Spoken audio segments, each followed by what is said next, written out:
Pertama, selebritis wanita, penyanyi, sudah pernah berumah tangga 2 kali,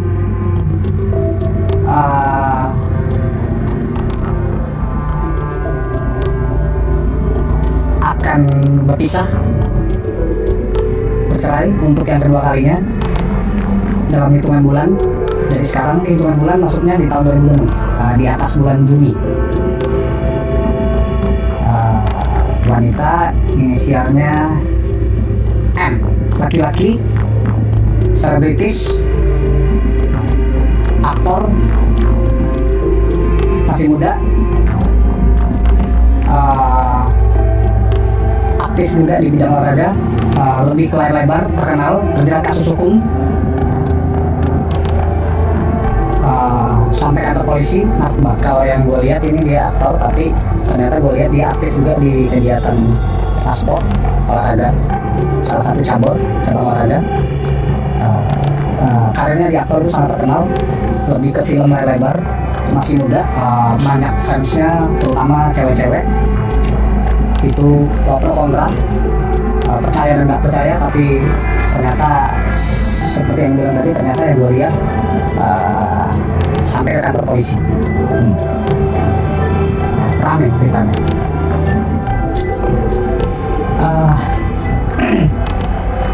Selebritis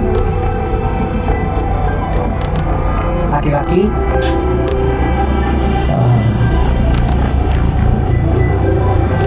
kulitnya hitam manis,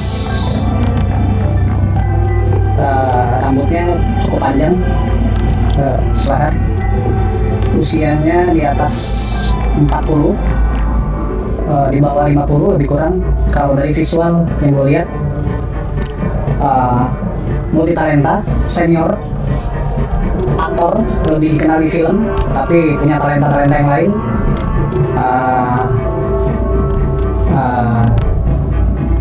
Sakit, masuk pemberitaan, disorot media karena dapat musibah, sakit. Lalu masyarakat Indonesia, kita semua dapat kabar meninggal dunia 2006, 3-4 bulan sebelum akhir tahun, Desember, November, Oktober, September, Agustus tahun depan atau September tahun depan. Pejabat politik, pemerintahan di negara kita, di Indonesia, salah satu pejabat yang masih aktif di negara, terjerat kasus korupsi, tangkap tangan, OTT.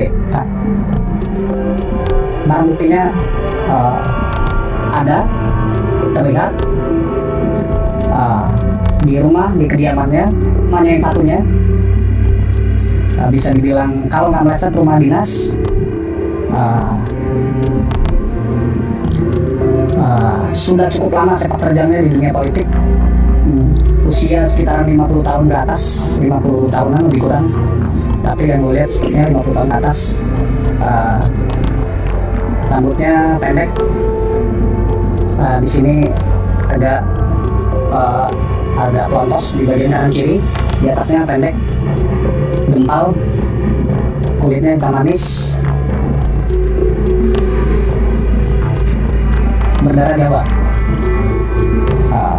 Ketika terangkat masih aktif menjabat.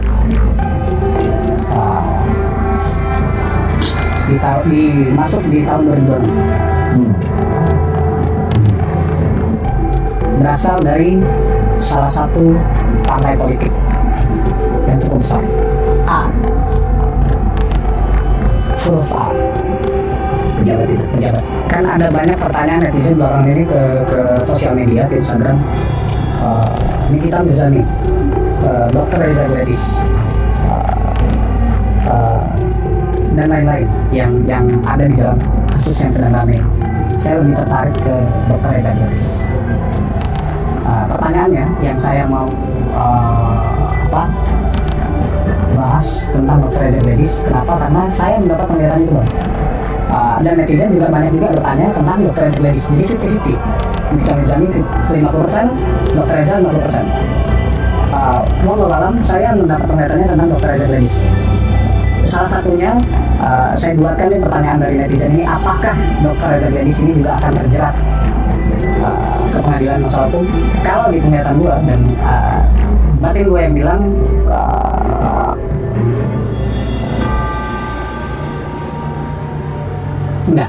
enggak atau tidak terjerat permasalahan hukum atau sampai masuk penjara juga seperti sosok yang satunya, enggak. Tapi di sini saya mau sampaikan bahwa bukan berarti saya berada di pihak Dr. Reza atau saya berada di pihak Lita Dani, enggak. Dua sosok ini saya kenal. Kaniki saya kenal, Dr. Reza saya kenal. Saya tidak berpihak siapapun karena saya tidak termasuk dalam masalah itu. Cuma saya menjawab pertanyaan netizen. 50% yang bertanya apakah Dr. Reza Glendi akan masuk penjara juga. Walau bisawab, saya melihat di penglihatan saya, penerawan saya, jangan pernah percaya ramalan, jangan pernah percaya sama hard bumai. Terutama buat teman-teman di luar sana yang mendukung hard bumai, yang kalau hard bumai dihujat dasar dukun, syirik, musik segala macam, lalu ada yang membela. Buat para pembela saya, jangan pernah percaya dengan hard bumai. Percaya tetap kepada Tuhan yang Maha Esa, tapi ini hanya sebuah ramalan. Muncul ada dari atas turun ke bawah deras, hantaman rumah dihantam tinggi sampai ke bukit, air deras, air ini sehubungan dengan unsur air, air deras cukup tinggi sampai ada rumah yang tenggelam, ada yang ke bawah arus manusia dan lain-lain. Di sini Sumatera, di sini Jawa, Sumatera, Jawa, Sulawesi, Kalimantan, Nusa Tenggara.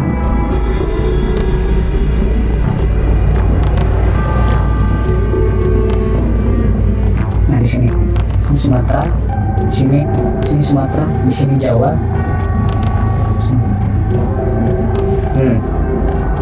Gimana itu? Di sini kiri sini Sumatera, lalu di sini Jawa, lalu sini besar. Banyak korban juga? Kalau banyak belum, nggak terlihat banget, tapi ada yang ke bawah arus, kehantam, rumah bahkan muncul di penglihatan visual itu tenggelam, bahkan naik sampai tinggi. Terlihat seperti ombak gitu, keras. Kalau dibilang dari hujan, tapi di sini gue ngeliat nggak ada hujan. Kemungkinan besar dari laut, dari perairan naik ke daratan, api besar. Di sini ini Pulau Jawa, lalu kalau di sini Sumatera, lalu masuk Pulau Jawa berarti ini Banten.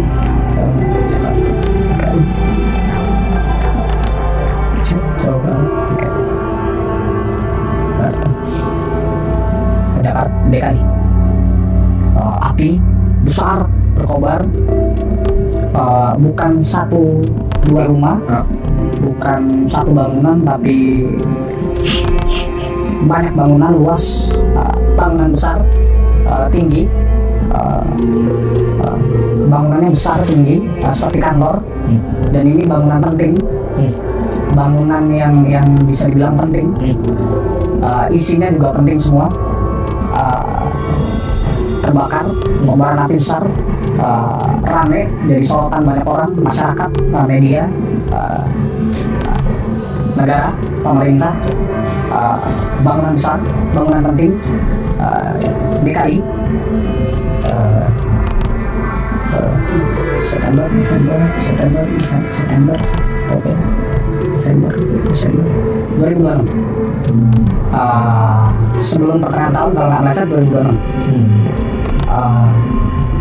Gedung besar nih Pak.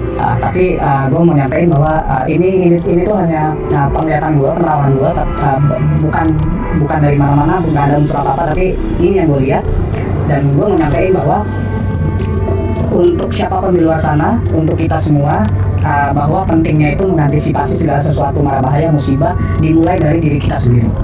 Kalau gue bicara tentang perkantoran, gedung besar segala macam, artinya ya gue juga nggak bisa menyampaikan ini dan ini nggak mungkin sampai ke semua orang di luar sana. Tapi mungkin setidaknya ada kesadaran diri dari diri kita sendiri, dimulai dari diri kita sendiri untuk menjaga keselamatan, kesehatan, keamanan diri kita dan sekitar kita, dimulai dari diri kita sendiri.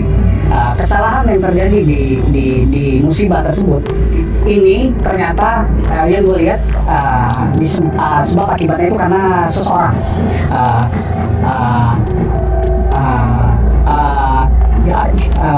human error, bukan kesengajaan tapi ketidaksengajaan. Oh, gara-gara itu. Tapi dampaknya besar banget. Besar. Oh, gitu. Rame nanti. Ini menyangkut paut pemerintahan, dunia politik Indonesia kedepannya akan jauh lebih baik. Jauh lebih baik. Kalau misalkan masyarakat berharap langsung cepat, nggak bisa, karena segala sesuatu kan butuh proses, perlahan-lahan. Dan gue yakin para pemimpin kita di sana, Pak Presiden beserta jajarannya di Kabinet Merah Putih dan kepala-kepala daerah dan lainnya, oke lah ada oknum di luar sana, ada oknum-oknum pejabat, selalu ada. Tapi gue yakin kepemimpinan dari Bapak Prabowo ini mencoba satu persatu pelan-pelan untuk membereskan yang belum beres, untuk menuntaskan sesuatu yang salah, dan untuk membenarkan sesuatu yang harus dibenarkan ke depan. Jadi pelan-pelan. Hari ini saya sengaja menyerap energi tentang negara kita, bahwa di era-era sekarang itu eranya sangat mengerikan sekali. Banyak sekali ketidakadilan, banyak sekali penindasan, itulah yang terjadi. Cuma yang saya tangkap di sini selesainya politik balas budi. Kenapa saya mengatakan politik balas budi? Itu tadi, banyak hal yang mungkin kita tidak tahu, banyak hal mungkin yang kita itu tidak sadar bahwa di sana itu ada yang namanya pertimbangan kuat, di mana seseorang yang tidak bisa mumpuni berusaha untuk menyelesaikan sesuatu hal yang sekiranya tidak bagus buat kita semua. Selesai dalam arti apa? Dia merasa tidak mampu, merasa kesulitan. Tapi di sini bukan rajanya, tapi sampingnya rajanya.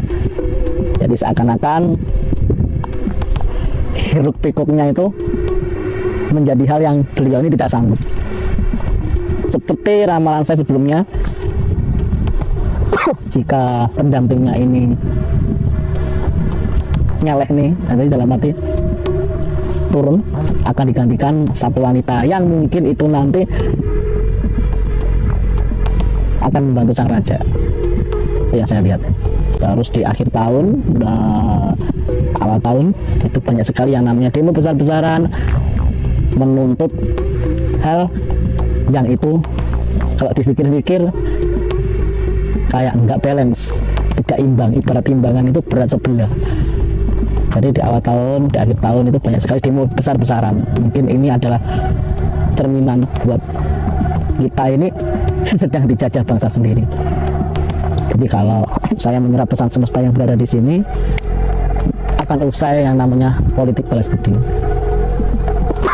Saya kurang paham apakah tahun ini, apakah tahun depan. Jadi ada yang tidak balance, ada yang tidak imbang. Dalam arti akan nyeleh nih, seperti itu. Terus pandangan untuk keseluruhan di negara kita, di Indonesia, itu ada gempa besar sekitar 6,8, titiknya di Jawa Barat. Itu pandangan saya ada di awal tahun 2026. Kalau bisa ya jangan sampai terjadi ini. Gempa itu sekitar 6 lebih, titiknya di Jawa Barat. Terus ada 2 orang oknum perwakilan rakyat yang akan dicek KPK. Satu laki-laki, satu perempuan. Itu yang akan dicek KPK di awal tahun. Tadi untuk pandangannya, jangan kaget jika nanti ada beberapa banyaknya oknum lurah-lurah yang suka menyelewengkan dana desa, itu bakal viral sekali di akhir tahun. Jadi buat teman-teman yang mungkin oknum kepala desanya itu agak bermasalah, ya mungkin ini tahun tabur tuai untuk beliau ini mendapatkan timbal balik yang sewajarnya, yang pantas nanti bakal banyak hal seperti itu, oknum lurah yang kena kasus korupsi, bahkan menggelapkan dana desa dan sebagainya, itu banyak sekali yang bakal viral. Ada teman-teman yang oknum kepala desanya agak bermasalah, ya amini aja. Jadi di akhir tahun ini banyak berita seperti itu. Terus berpulang satu artis laki-laki di 2026, dia sakit keras, dia pintar bernyanyi, akan ada kabar duka dari artis tanah air. Beliau ini pintar di bidang tarik suara. Terus di akhir tahun ini ada kecelakaan ledakan itu di sebuah lokasi yang banyak minyaknya, itu meledak di akhir tahun.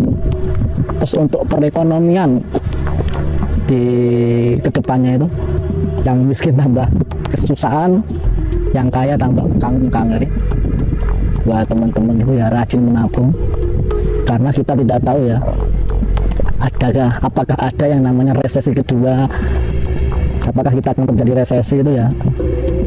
Siap gak siap ya siap, cuma resesinya ini gara-gara apa.